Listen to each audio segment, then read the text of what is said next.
Hi friends, real blogger জ্যোতি চ্যানেলে সবাইকে স্বাগত। আশা করি তোমরা সবাই ভালো আছো। তো আমিও আবারও চলে এলাম তোমাদের সামনে একটা নতুন ব্লগ নিয়ে।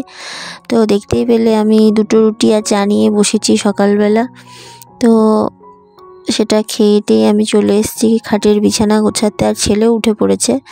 তো শীতের দিন একটু ঘুম থেকে উঠতে দেরি হয়, আর এখানে তো দেরি হচ্ছেই, কারণ এখানে মা আছে বলে একটু দেরি করে উঠলেও কোনো ক্ষতি নেই, মায়ের কাছে আছি বলে কোনো চাপও নেই। আর শ্বশুরবাড়িতে হলে সব কিছু যেহেতু নিজের দায়িত্বে করতে হবে, তো সেক্ষেত্রে উঠতে ইচ্ছে না করলেও উঠতে হবে, বিশেষ করে সকালবেলাটা।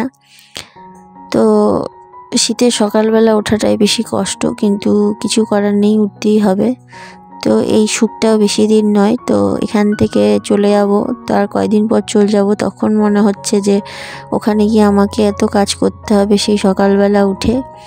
তো সকালবেলা উঠেই সব কাজ আমাকে সারতে হবে, সব কিছুর টাইমে, কারণ একা সব কিছু করতে হয়, ফলে আমাকে সকাল সকাল উঠতে হয়। তারপর আবার একটা টেনশন কাজ করছে যে ছেলেকে তো প্রথম স্কুল পাঠানো হবে, তো স্কুল যাবে কি না। আরও ঘুম থেকে উঠতেও দেরি করে, ওকে কি করে ঘুম থেকে উঠাবো। আবার ঘুম থেকে উঠে সঙ্গে সঙ্গে ও আবার মুখ ধুতে চায় না, খেতে চায় না, তো ওকে কিছুক্ষণ কোলে নিয়ে থাকতে হয়। তো সেই টাইমটা যেহেতু ওর মর্নিং স্কুল, তো সেই টাইমটা সকালবেলা কিভাবে মেনটেন করব, তো এখন থেকে আমারও চিন্তা হচ্ছে গিয়ে আমি এসব কি করে করব। তো আমি এখান থেকে চলে যাব, তো মনটাও খুব খারাপ। বিশেষ করে বাবা মাকে ছেড়ে যেতে, ভাইকে ছেড়ে যেতে ভীষণ কষ্ট হয়। কোনোদিন ভাবিনি যে বিয়ে করব। আগে আমি বিয়ের কথা বললেই কেউ বিয়ের সম্বন্ধ নিয়ে এলেও আমি প্রচুর কেঁদেছি, নিজেকে নিয়ে টর্চার করেছি যে আমি বিয়ে করব না। তো তার ফলে আমাকে কোনোদিন বাবা বিয়ের জন্য চাপও দেয়নি। তো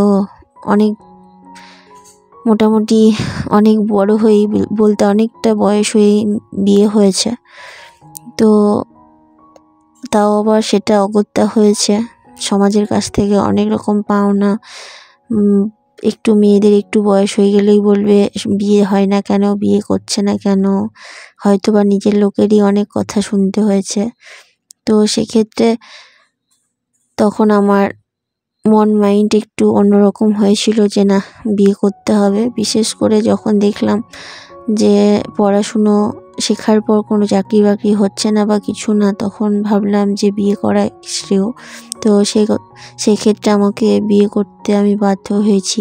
আর কোনো চাকরি বাকরি হলে বিয়ে করতাম না, এটা আজও বলি বরকে যে আমি কোনো চাকরি বাকরি করলে বিয়ে করতাম না, সংসার করতাম না।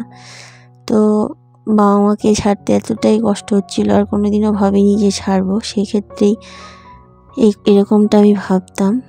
তো এখন যখন শ্বশুরবাড়ি থেকে আমি যাই, প্রত্যেকবারই ভাবি, এই জন্যই আমি বিয়ে করতে চাইনি। কিন্তু না, এটাই মেয়েদের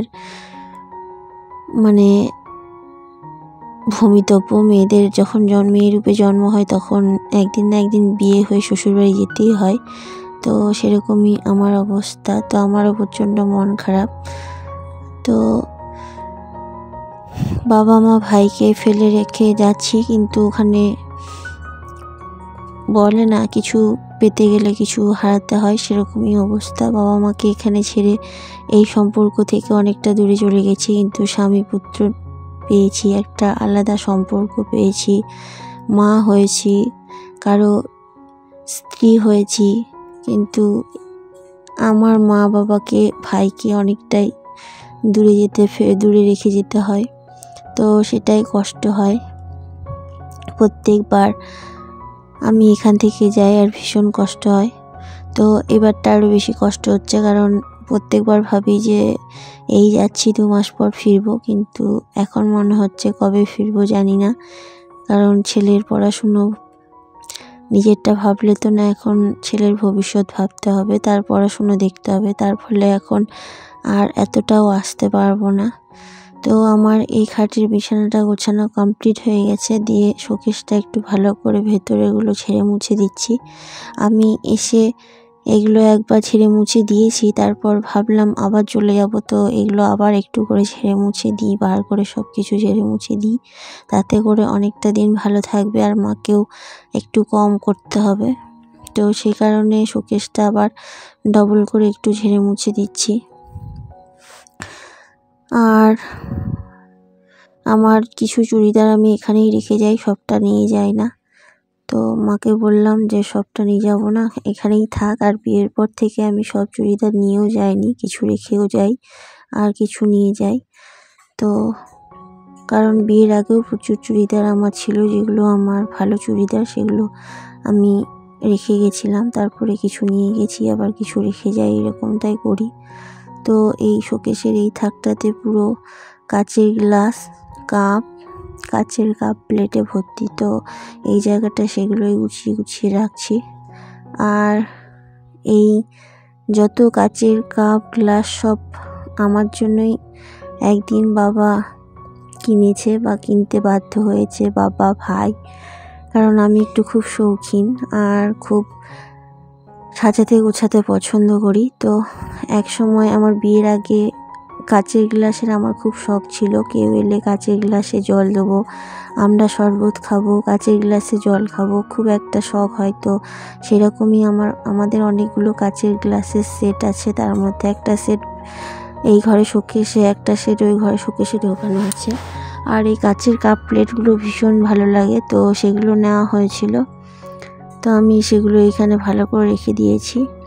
আর মাকে বলি যে এগুলো যত্নে থাক, তুমি যদি ইউজ না করো থেকে যাবে, ভাইয়ের বউ যদি কেমন হবে জানি না, কিন্তু ভগবানের কাছে প্রে করবো যেন ভাইয়ের বউ ভালো হয়, সেরকম সাজিয়ে গুছিয়ে সংসার করে আমার ভাইকে ভালো রাখে বা আমাকে ভালো রাখে, নিশ্চয়ই চাইবো ওরকমই একটা মেয়ে আসুক। তো তখন সে এগুলো না হয় ইউজ করবে। তো সব ভালো করে যত্ন করে মাকে বলি রেখে দাও, তুমি যেগুলো করবে না করো না, সেগুলো সব যত্ন করে রাখা থাক তার জন্য। তো ওখানে একটা ইলেকট্রিক কেটেলও নিয়েছে ভাই, কিন্তু মা ইউজ করে না। আর সেটাও নিয়েছিল, আমরা আসি শীতের সময়, তো ভাগ্নের গরম জল করার জন্য, তো সেটাও ইউজ হয় না, তো রেখে দিয়েছি যত্ন করে। তো আমার এই ঘরটা গোছানো কমপ্লিট হয়ে গেছে, দিয়ে এখন ঝাড় দিয়ে নিচ্ছি।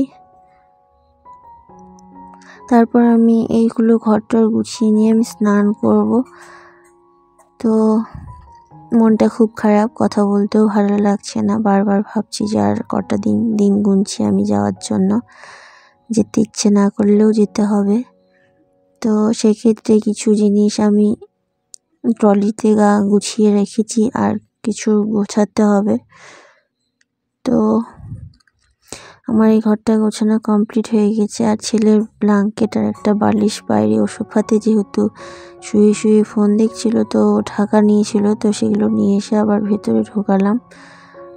আর ও দেখো লাফিয়ে লাফিয়ে বেড়াচ্ছে, যেহেতু বাবা নেই, বাবা ওকে রেখে একটু বেরোলো। তো আমি স্নান করে চলে এসেছি, এসে এখন মা রান্না করেছে পাবদা মাছের ঝাল আর বাটা মাছ, বেগুন, সিম দিয়ে আলু দিয়ে ঝোল দিয়ে। দুপুরবেলা খাওয়া দাওয়া সেরে আমরা সন্ধ্যেবেলা মা একটু চা করছে, তো চা খাবো। তো জানি না ভিডিওটা কেমন লাগবে, যদি ভালো লেগে থাকে প্লিজ লাইক, শেয়ার, সাবস্ক্রাইব করে দিও, আর ভালোবেসে আমার পাশে থেকো। আর আমি এখন একটু চানাচুর, মুড়ি আর চা দিয়ে খেয়ে নিই। তো আজকের জন্য এইটুকুই, সবাই ভালো থেকো, সুস্থ থেকো, টাটা।